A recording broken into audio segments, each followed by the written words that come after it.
Good morning, ladies and gentlemen.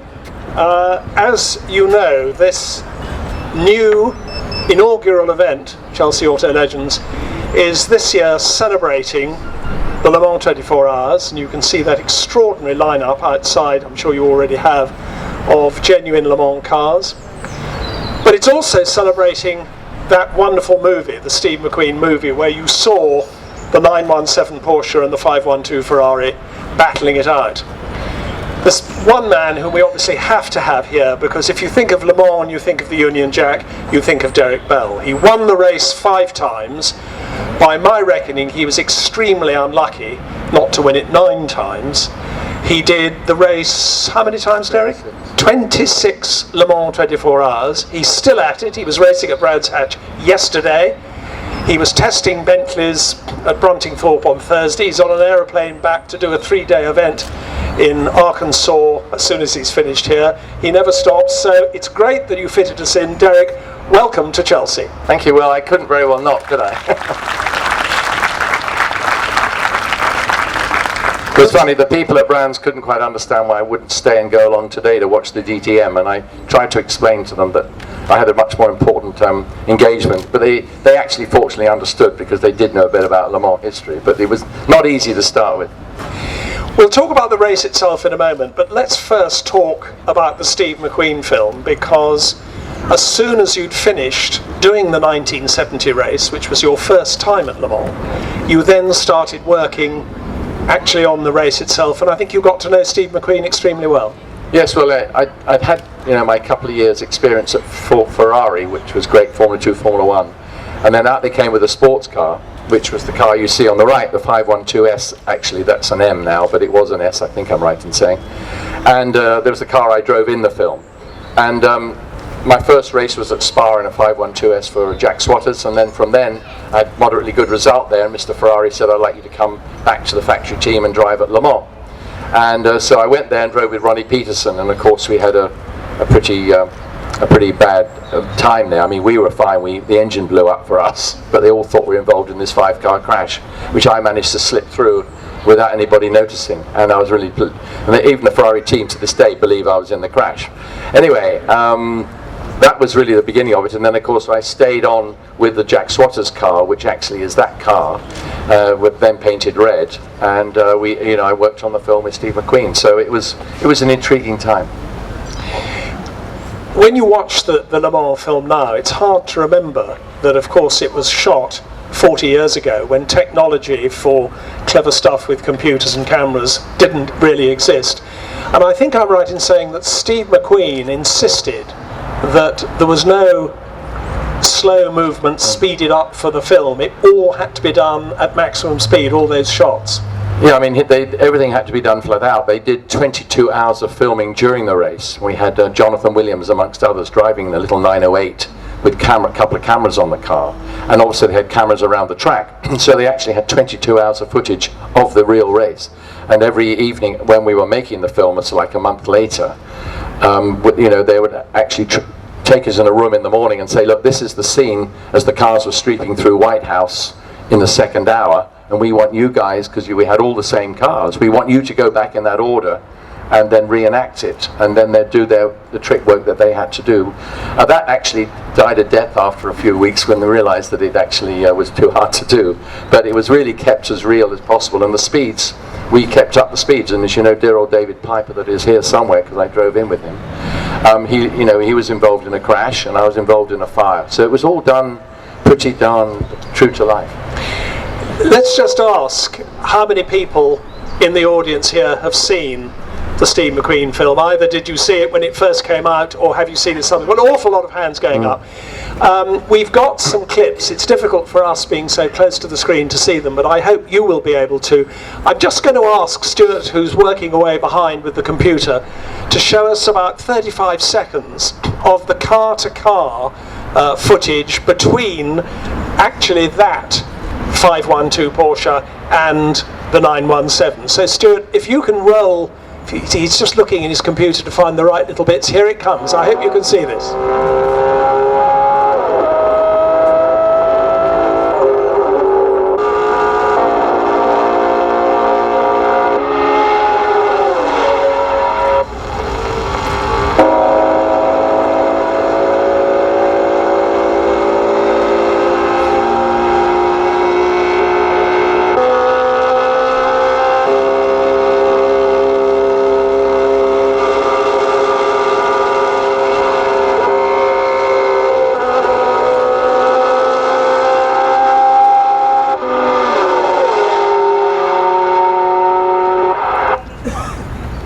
Magical stuff, magical stuff. I'm going to have to go home and watch it again tonight, I think. If I could see that shot, I couldn't see it very well. I think it was the one with the Ferrari past the Porsche.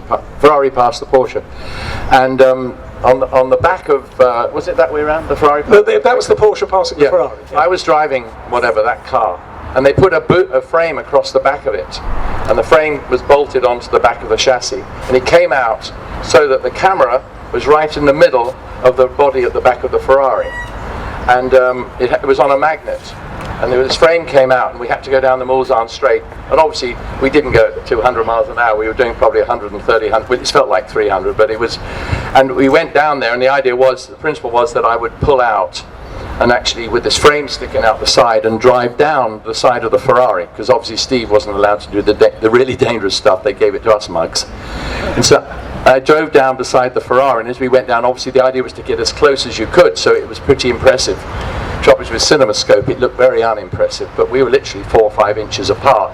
As I went down, the trip on beside the camera would hit the bodywork at the back of the Ferrari, and the camera on the boom would swing around like that, and come out behind me in the Porsche, and as I went along beside the Ferrari, it picked the wheels as I went by, filming them. And the first time we did it, as I went down the Mulsanne Straight, it flicked back. And of course, literally, you didn't realise how heavy it all was. Nobody had calculated that. So as it swung around, hit the back of the car, the front of my car sort of jarred across into the Ferrari at 150, and it was a bit nasty for a minute because mine lifted up in the air. So we decided it needed a stronger magnet, so and it would go back more leisurely. And that's what happened in the actual event. But it was quite amazing how they did those things. In the end, your car caught fire, and you were actually quite badly burned. Well, no, actually, I was lucky. It wasn't really badly burned, but at the time it felt bad. And Steve and I were doing a shot down from Arnage down to all the way down to the chicanes. I mean, we used to take great chunks of the track, and the French, being French, just shut half the track, half all the roads, just for us to film. And I remember we went down, and Steve did our fast bit. I can't remember what we were doing with the Ford GT40 with a camera on it, filming stuff as we went by. And we both had, obviously, I looked a little bit like the German actor. So I wasn't doing all this stuff, but I had the face mask across here. And the face was somewhat similar to Eric Stahler, and Steve had the mask as well, so it didn't really matter who was behind the mask. And we had a sort of big flashlight or big light, floodlight, down in the cockpit on the left. And this was like 3 months into the film. We got down to the Ford chicane, and I somehow lost the clutch. So I said to Steve, he said, "Come on, let's go back," because he loved to go flat out the whole time. So I said, "I can't get it into gear. You carry on, and I'll carry on." So I then managed to jump it into gear, and off I went. He'd gone.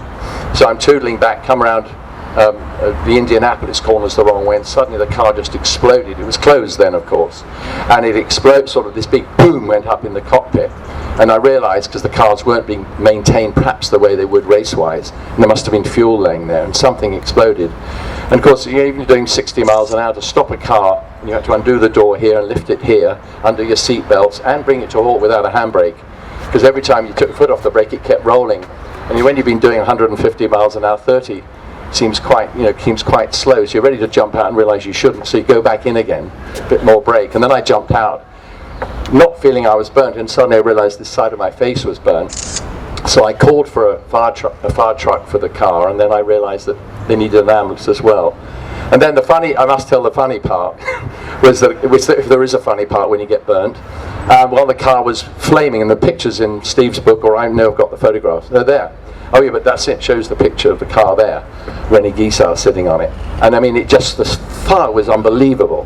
And so when the ambulance arrived, it was one of these old Renault French ambulances, and Sister Bridget was sort of on the film, she was a genuine nurse. And so she says, "Okay, Derek," she says, "in the back." So I climb in the back, and she makes me drop my trousers, because we wore two-piece overalls. And she sort of stuck a needle in my bum, and then says, "Lie on the stretcher." So I lay on the stretcher inside the ambulance. And of course she hits on the door like that and says, "Okay, driver, drive on." So of course, in usual French manner, he's in a hurry to get me, lets the clutch out. And my stretcher went straight out through the back doors of the ambulance, and I was out there holding on, going, "Oh my God, I'm going to break my neck now."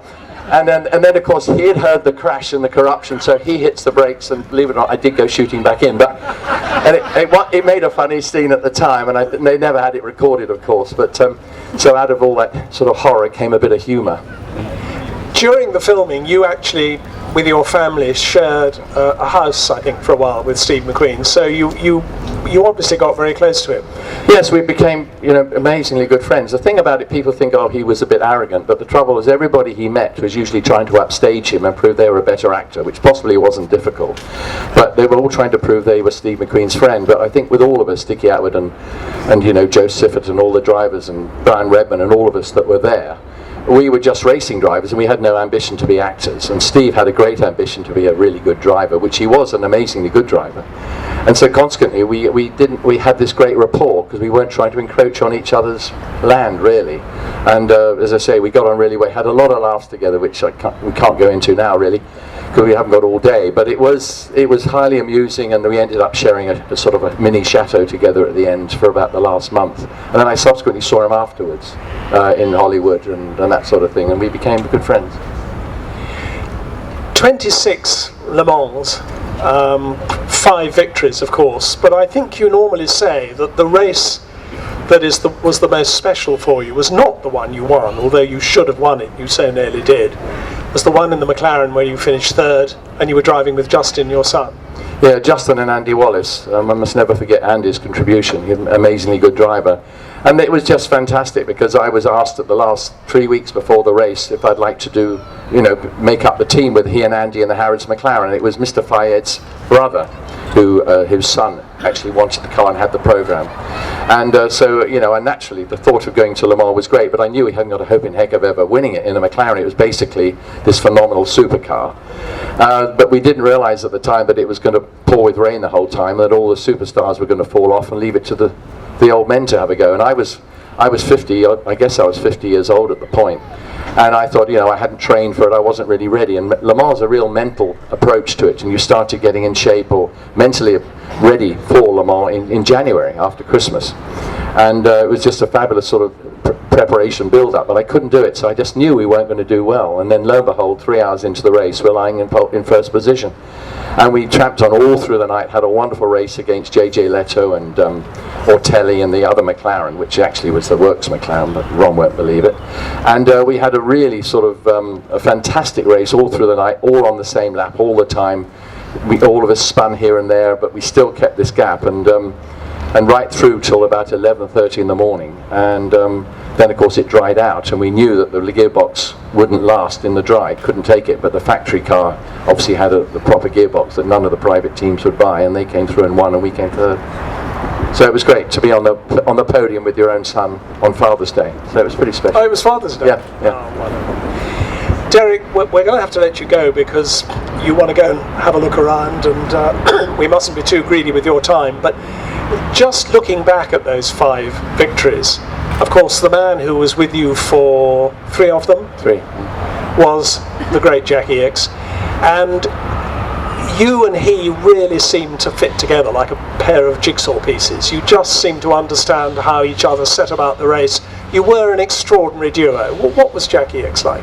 He was tremendous. I mean, I think I was the one that just tagged along with him, to be honest. But we both had our I think we had our strong points, and we never ever hit anything that I remember at all. The car was always in the same condition when we gave it back to each other, which was very, very special.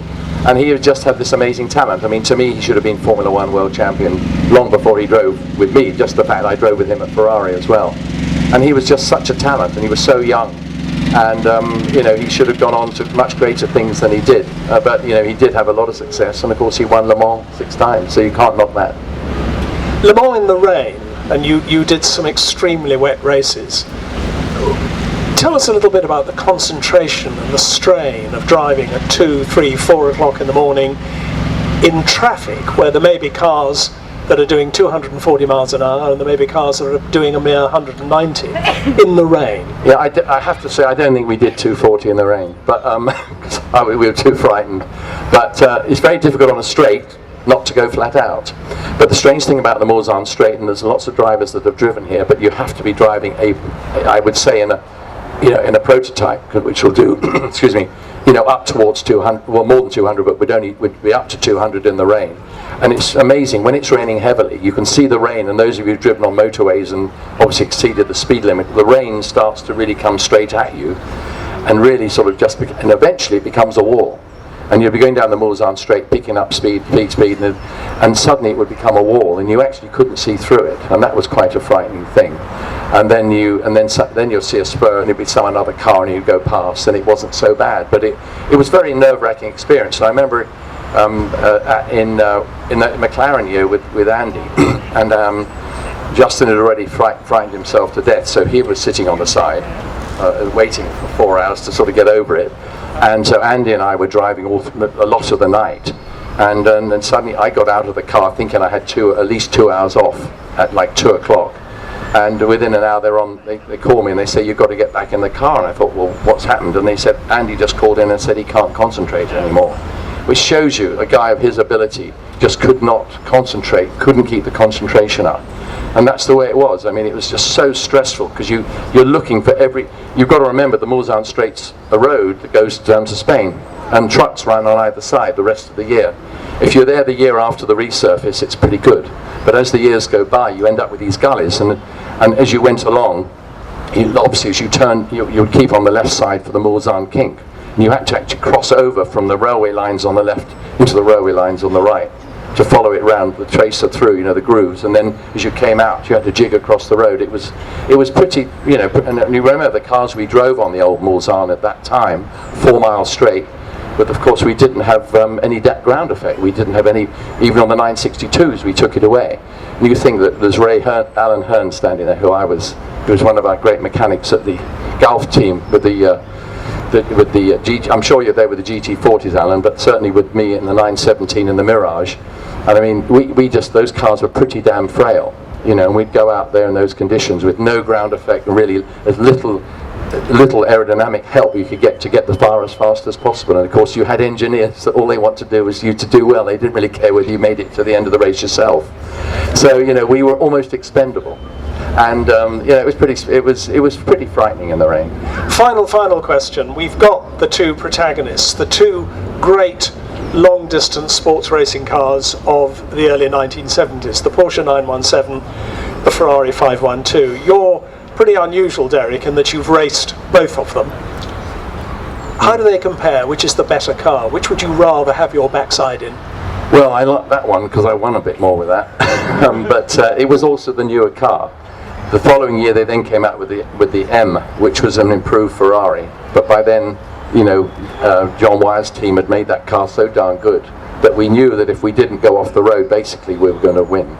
And we used to have these team talks before the races to, it's your turn to win this week, Pedro. And it seemed to be Pedro more than me and Joe. It was a bit upsetting, actually. I remember we should have won at Spa, and do you remember, Alan? They wouldn't let us win at Spa.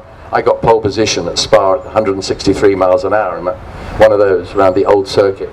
And we came round and I caught up my opposing teammate, Jackie Oliver, and they wouldn't let me overtake, and I sat behind him for an hour and a half, and they just kept putting a board out with hold on, and Joe Sippert was further down the road going like this, go by, of course Joe could afford to. It was my third race and it was Joe's third year, so I couldn't afford to, and John Wyre wasn't the easiest person to cross. You had to do as you were told. Yeah, it was like a schoolmaster, particularly when I was much younger.